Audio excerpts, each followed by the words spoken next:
नमस्कार, आप देख रहे हैं इंडिया न्यूज। मैं हूं आयुषी, जहां हम आपको बताते हैं देश और दुनिया की सबसे बड़ी और सटीक खबरें। आइए आज की राजनीतिक माहौल की सुर्खियों पर नजर डालते हैं। खबर हरियाणा से आ रही है। हरियाणा की सभी 90 सीटों के लिए एक ही चरण में चुनाव होगा। इस चुनाव की डेट 5 अक्टूबर और काउंटिंग की डेट 8 अक्टूबर तय की गई है।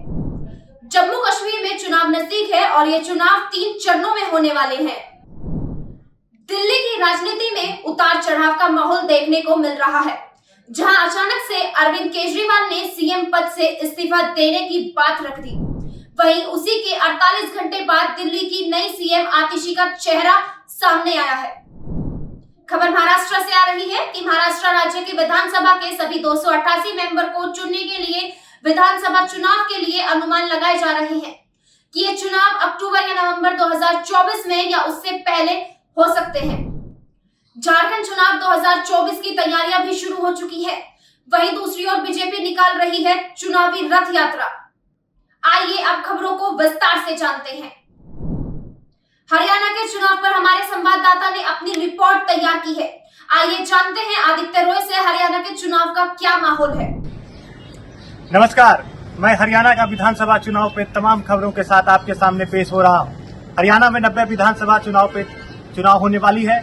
उसमें तमाम राजनीतिक पार्टी अपनी भागीदारी प्रस्तुत कर रही है। उसमें आप ये देखेंगे राष्ट्रीय पार्टी और क्षेत्रीय पार्टी सभी मिलकर 6 पार्टियां जो है चुनाव में हिस्सेदारी कर रही हैं। उसमें आप ये भी देखेंगे कि तमाम राजनीतिक पार्टी अपनी लाभकारी योजना जनता के बीच ला रही है। आप इसमें ये भी देखेंगे कि हमारे चुनाव में, हरियाणा के चुनाव में महिलाओं पे विशेष ख्याल रखा गया है। आप पिछले चुनाव में भी देखे होंगे कि महिलाओं की जो भागीदारी है वो 12% है। अब हर राजनीतिक पार्टी महिलाओं के बारे में सोचती है। जी आयुषी, मैं आपको बता दूं, धारा 370 हटने के बाद जम्मू कश्मीर में पहला चुनाव होने जा रहा है। बीते बुधवार 18 सितंबर को पहले चरण की वोटिंग समाप्त हो गई, जिसमें 58.85% वोटिंग हुआ। कहा जाता है धारा 370 के बाद बहुत अच्छा परसेंटेज देखने को मिला है। यहाँ पर युवा, बुजुर्ग, महिलाओं ने इस वोटिंग में बढ़ चढ़कर हिस्सा लिया और जम्मू कश्मीर में दिल्ली के मुख्यमंत्री के इस्तीफे के बाद आतिशी सिंह को मुख्यमंत्री बनाया गया है। आइए इस बारे में जानते हैं लोगों से उनकी राय, वो ये अगली बार किसको वोटिंग करना चाहते हैं। जी, आपका नाम? करण जी भाई। ऑटो ड्राइवर हूँ और मैं केजरीवाल को वोट देना चाहता हूँ हमेशा। और ये जो सीएम बदले हैं वो गलत बदले हैं, लेकिन केजरीवाल को दोबारा आना चाहिए सत्ता में। आप केजरीवाल को क्यों वोट देना चाहते हैं? तो ऐसा कौन सा काम है जो आपको केजरीवाल का पसंद आया? मेरे को केजरीवाल का ये सारा कुछ दिल्ली के अंदर बिल्कुल बढ़िया चल रहा है। दिल्ली में ऑटो वालों के लिए बहुत बढ़िया केजरीवाल जी ने कर रखा। गरीब आदमी के लिए बिजली, पानी, बस बहुत अच्छा कर रखा है और इतना कर रखा है। और कोई गवर्नमेंट आएगी तो ये लगा लो ये गरीब आदमियों को ख़त्म कर देगी, क्योंकि पैदल में जो फुटपाथ हटा रही थी कांग्रेस भी, बीजेपी भी, जो फुटपाथ हटाना चाहती थी वही फुटपाथ पे केजरीवाल साहब लेके आए हैं हमारे को। आम आदमी लेकिन भारतीय जनता पार्टी एक तरफ कहती है सबका साथ सबका विकास, आप इस बात से कहां तक सहमत हैं? वो अपने देश के लिए सही हैं। मोदी जी जो हैं वो अपने देश के लिए सही हैं, स्ट्रॉन्ग कर रहे हैं देश को और दिल्ली की जनता को और दिल्ली के हमारे जैसे लोग बागों को। वो दिल्ली में केजरीवाल जी सही चला रहे हैं एकदम फर्स्ट क्लास, और वो ही सीएम चाहिए। ये थे हमारे ऑटो भाई साहब जिन्होंने अपनी राय रखा है। एक और दूसरी तरफ जाते हैं हम दूसरे ऑटो ड्राइवर के पास। जी भाई, आपका नाम? भाई साहब राजू राठौर जी हमारे साथ इस वक्त मौजूद हैं। जानते हैं उनसे इस बारे में राय, उनकी क्या राय थी।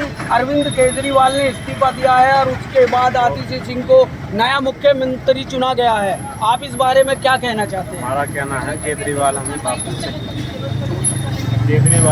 वापस चाहिए। हमारे लिए केजरीवाल जी बहुत बढ़िया। राठौर जी का कहना है हमें फिर एक बार केजरीवाल वापस चाहिए। अब देखना ये आखिरकार उनको केजरीवाल की ऐसी कौन सी योजना, कौन सी बातें पसंद आई जो दोबारा केजरीवाल को सत्ता में मुख्यमंत्री के रूप में देखना चाहते हैं। जी, ऑटो वालों की टीम से भी 13 सबसे बढ़िया हमें ऑटो वालों के लिए हमारे लिए बहुत बढ़िया है। मीटर में हमारे पैसे कम हो। मीटर के लिए, लाइट का बिल, हमें राशन फ्री मिल रहा है, हमें हर चीज़ फ्री मिल रही है। हमारे लिए तो मतलब बहुत हमें ये दोबारा से राठौर जी का कहना है कि हमारे मीटर का पैसा कम हुआ है, बिजली फ्री, पानी फ्री मिला है और लेबर को, बहुत सी लेबरों को लेबर कार्ड मिला है, जिसकी वजह से आज दिल्ली की आवाम काफी खुश नजर आ रही है। देखने वाली बात आप कैसे समझते हैं जो दिल्ली के लोकसभा चुनाव में अभी बीजेपी को बढ़त मिली है, आने वाले लोकसभा चुनाव में क्या हो, आप क्या समझते हैं कि दिल्ली की जनता की चॉइस अब क्या बन चुकी है? मेरा विश्वास है कि दिल्ली की जनता इस बार नरेंद्र मोदी जी को डबल इंजन बीजेपी को लाएगी स्टेट में, और तभी हम विश्वास दिलाते हैं कि सही मायने में दिल्ली का असली लाभ होगा। जी बिल्कुल जी, हम देख सकते हैं चुनाव में बीजेपी की बढ़त बनाई है, आने वाले विधानसभा में अब बीजेपी की बढ़त हम देखते हैं, चॉइस दिल्ली की जरूर क्या ऐसा ही करना चाहिए, ये मेरी भी प्रार्थना है। शुक्रिया सर, शुक्रिया सर। ये थे मनोज तिवारी जी और हमने इनसे पूछा और इन्होंने हमें अपना जवाब दिया। शुक्रिया, बने रहे हमारे साथ। बापू के सपने को साकार करना है, भारत की हर नदी को हमें स्वच्छ करना है। नदियों में गंदगी से बड़े बीमारी, साफ नदियों की करो तैयारी।